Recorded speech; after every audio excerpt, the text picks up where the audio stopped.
L'expert de la tanière de la sélection nationale de la République démocratique du Congo. Danilo Itutu, il est en face de moi. Bonjour et bienvenue. Bonjour et surtout merci Jérémy Ancolé. Danilo Itutu, on entame directement la tanière. Le comité de normalisation d'abord. On commence par le CONOR, prolongé jusqu'en 2025. Beaucoup de Congolais attendaient les élections au niveau de la fédération. Vous allez comprendre que ça fait presque 1 an ou 2 ans comme ça. Plus d'une année, on avance déjà plus d'une année. Oui. Pas des élections. Et ils sont prolongés, je pense, des 8 mois. Oui, jusqu'en 2025. Oui. D'abord, comment vous avez appris cela? Allez, la nouvelle, je pense que bon, on s'attendait aux élections. Et là, c'est encore une nouvelle prolongation. Moi, je dirais malheureusement. Pourquoi malheureusement? Parce que on s'y attendait du fait que les Comoriens installés, que le football congolais allait prendre une nouvelle dynamique. Malheureusement, depuis l'arrivée du Conor, là, il faudrait qu'on se les dise, les choses n'avancent pas au bon sens.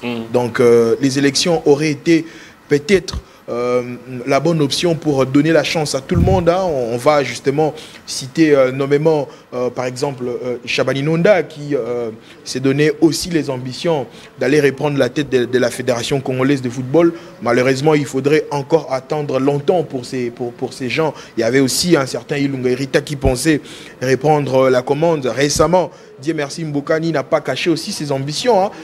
Pourquoi pas aller chercher cette chaise-là de la fédération. Est-ce qu'il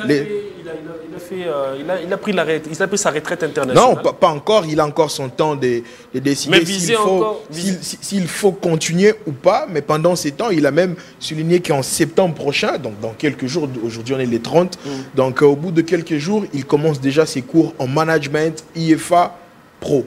Donc c'est déjà de bon augure et pourquoi pas, nous les sportifs, on veut justement aussi retrouver les anciens sportifs en train de gérer les affaires du sport.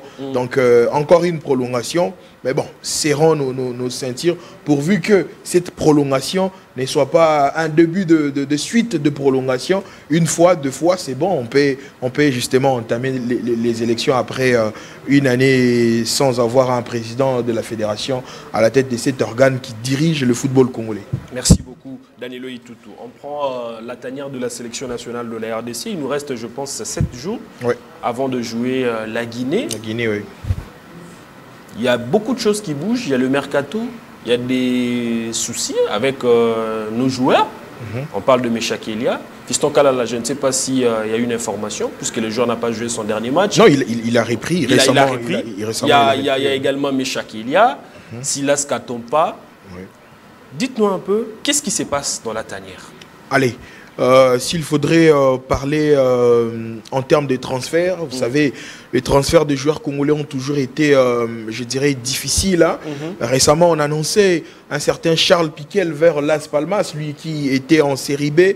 La Ligue 1 espagnole allait faire beaucoup du bien à ces joueurs. Malheureusement, il n'a pas signé. Il n'a pas signé. Malheureusement, ces transferts ont été capotés à la dernière minute. Et là, aujourd'hui les 30, donc je dirais au dernier jour du mercato, il est annoncé du côté de Fortuna Düsseldorf en Allemagne, 2e division, pourvu que cela se concrétise. S'il faudrait parler aussi de Meshak Elia, comme vous l'avez cité, Meshak Elia jusque-là demeure un joueur de Young Boys, même si les intérêts des Krasnodar au niveau de la Russie est intense, mais après, on joue qu'à quelques heures. Si cela ne se concrétise pas aujourd'hui, donc avant minuit, Meshak Elia va rester un joueur de Young Boys. Mais il a perdu sa place de titulaire au sein de Young Boys. Allez, il n'a pas perdu sa place de titulaire, mais après, il y a de la concurrence. Hein. Si une équipe comme Young Boys sort Galatasaray en Coupe d'Europe, ça veut dire que l'équipe est en train de se viser un peu haut. Donc, il n'y a pas qu'Elia comme joueur, comme ailier.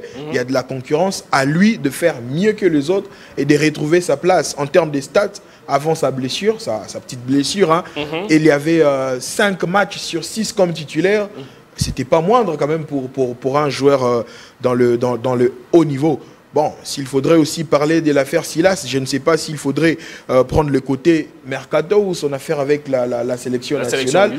Du côté de la sélection nationale, je pense bien, moi je garde un peu mon mal en patience parce que il faudrait poser vraiment la question aux sélectionneurs. On jouera le 6, forcément on aura une conférence de presse d'avant-match le 5.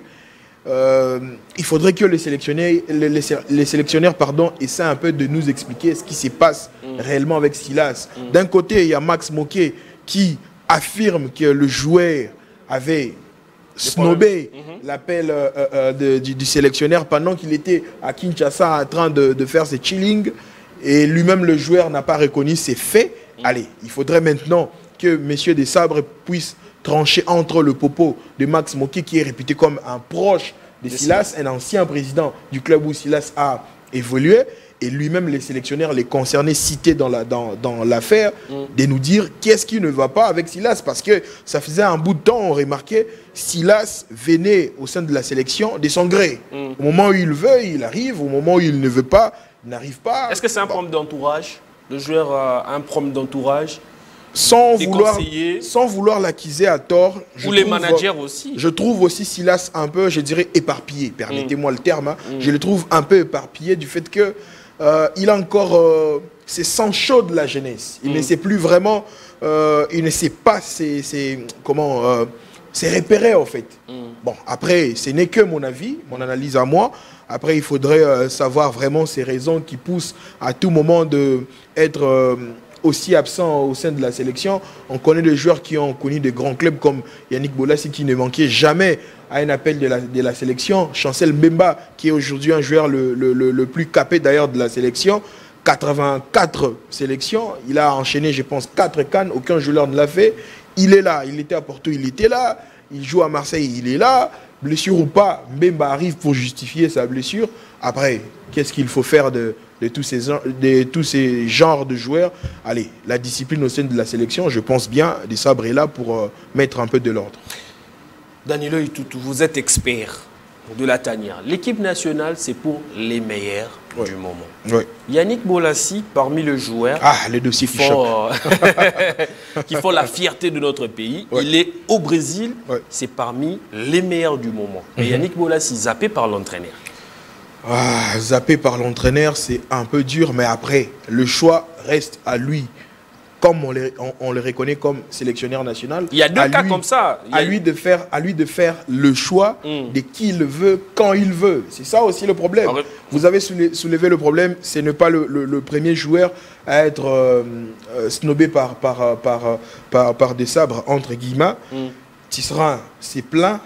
Récemment, j'ai suivi Paul Pokou avec le discours qui va dans le même sens. Après, s'il faut comprendre la démarche de Desabre, je comprends qu'il ramène un nouveau vent au sein de la sélection. Une sorte de rajeunissement de la sélection. Il faudrait voir ces derniers pions qui viennent à peine de débarquer au sein de la sélection. Mboukou âgé de 22 ans. Il y a Noah Sadiki âgé de 19 ans. Il y a Nganaël Moukaou qui vient à peine de signer avec LOSC en France. 22 ans aussi. On comprend vite l'optique avec laquelle Sébastien Desabre veut s'élancer avec la sélection. Donc, rajeunir l'équipe et aller un peu plus prolonger en termes de temps. Parce qu'il a encore 5 ans de contrat. Il ne faudrait pas qu'il y ait une sorte de, je dirais, des ruptures. Comment expliquer une sorte de rupture? Vous savez, à l'ancienne, je dirais même en 2009, c'était avec Nouzaré, si je ne me trompe pas. Il y avait une nouvelle génération de Youssouf Moulumbu, Laris Mabiala, Cédric Mungungu, tous ces gens-là. Mais après, il n'y avait pas une autre génération en dessous de cette génération.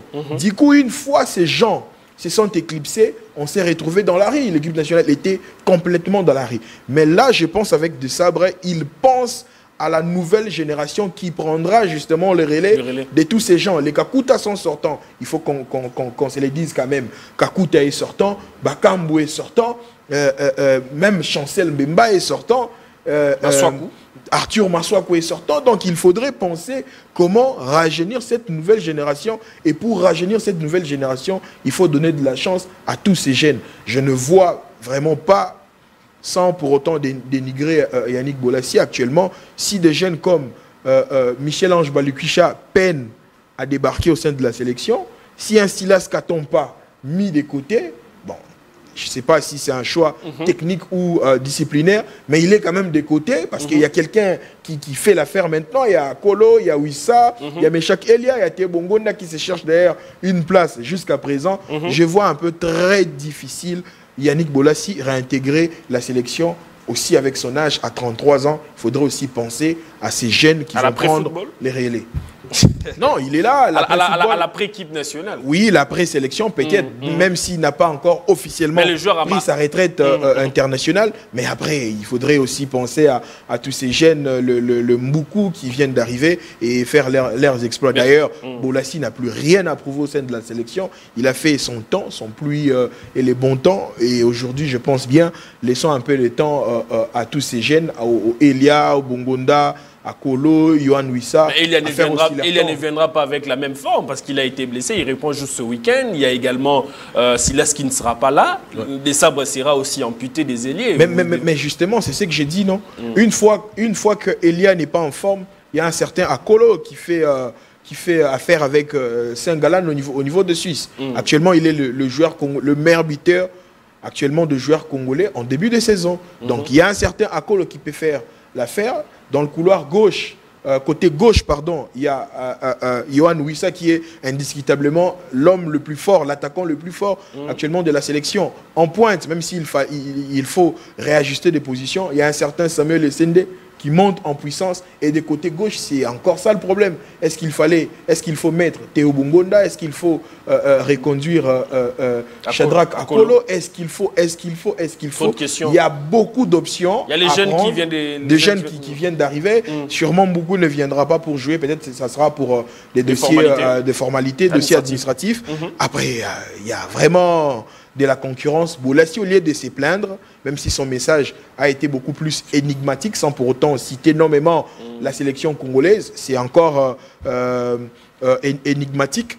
Mais je ne pense pas que Bolassi, aujourd'hui, pas avoir de la place, mais comment penser encore à la sélection comme s'il était encore à ses âges de 20 ans, 22, 23 ans. Je ne pense pas en tout cas.